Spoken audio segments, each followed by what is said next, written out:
Good afternoon, ladies and gentlemen, and a warm welcome to the full paper presentation about the HiGHmed Didactical Framework for Online Learning Modules on Medical Informatics, First Experiences. My name is Marie-Louise Witte and I'm a research assistant at the University of Applied Sciences and Arts in Hannover, Germany.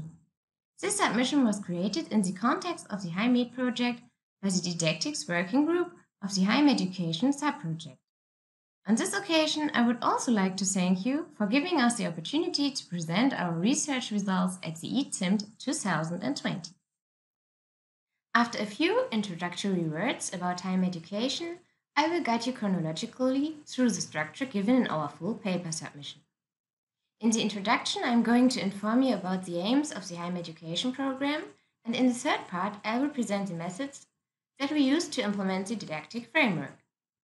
And based on that, our results in the fourth part. Finally, in the discussion and conclusion, I will describe how we interpret the facts. HiGHmed is one of 4 consortia of the Medical Informatics Initiative, MII, founded with about 160 million euro by the German Federal Ministry of Education and Research. One objective of the MII is the training of specialists to address the risk of an increasing shortage of skilled professionals in medical informatics. In addition, healthcare professionals and patients shall be offered training opportunities to gain digital skills needed to face a digital transformation in healthcare. I'd now like to move on to the introduction of our full paper. The HiGHmed education program aims at developing online learning modules at currently 14 universities, you see below, to address the medical informatics training needs of an increasingly networked and digitalized healthcare system.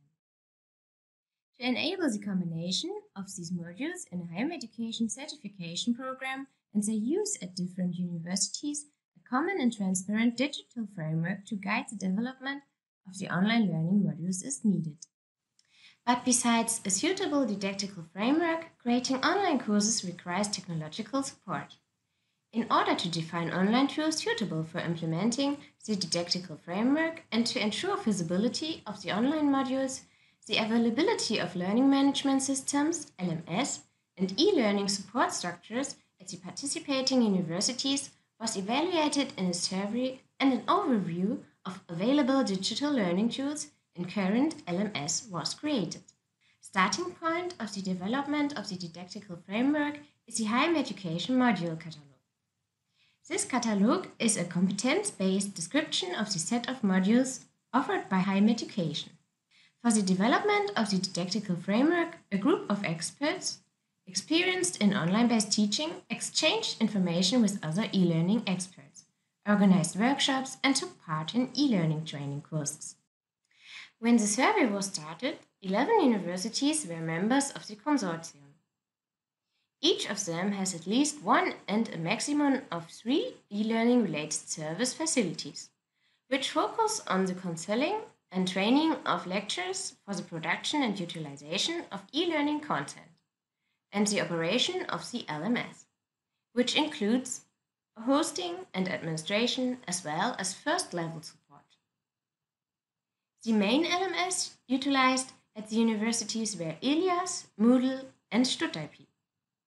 In order to enable comparability of the different LMS, a list of available digital learning tools like wikis, blogs, forums, as well as assessment tools like portfolios, tests, and surveys has been created. In total, 29 different digital tools were identified. Each tool was mapped to the corresponding tool of the 3 LMS, if one exists. Additionally, a description of the functionality of the tools was added. The mapping shows that not at all LMS offer all 29 digital learning tools. The system with the highest coverage features 97% of the digital learning tools. The didactical framework developed in the project describes a basic didactical procedure in which each module consists of 5 phases, as you can see here in the figure. These phases aim at activation of the learners, knowledge transfer, self-directed processing of learning tasks, learning success control, and feedback. In each phase, digital learning tools can be used to promote a sustainable learning success by motivating learners to interact with the subject matter and by enabling communication and collaboration between learners. A significant approach incorporated in Phase 3 is the use of so-called activities, a concept developed by Salmon. Activities are a special kind of exercises used in the context of online learning and collaboration. The framework was the basis for the development of 12 higher education online modules, which were conducted initially as part of a study program at one of the universities.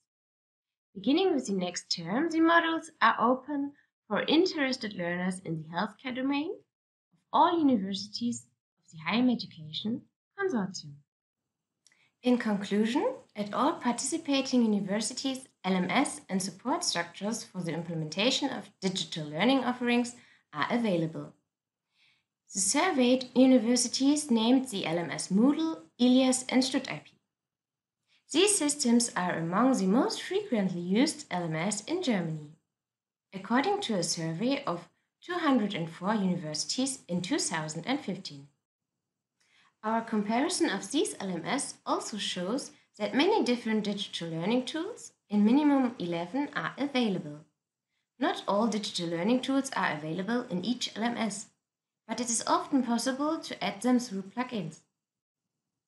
Thus, the implementation of digital learning opportunities seems not to be a technical problem at any of the participating universities. Rather, digital learning offers are necessary which enable social interaction and a constructive examination of the learning material. Our didactical framework, including a matrix of available digital learning tools, provides a tool to design online learning modules.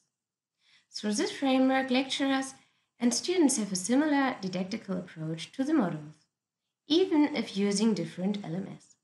Despite this standardization, the framework offers lecturers sufficient opportunities to design their courses individually. The first conduction of online modules in 2019-2020 demonstrates the usability of the framework, but further steps are necessary to evaluate its effectiveness, to ensure interinstitutional transferability, and to clarify regulatory issues. Also, and for continuous improvement, a standard evaluation for these online modules was developed. Thank you all for listening.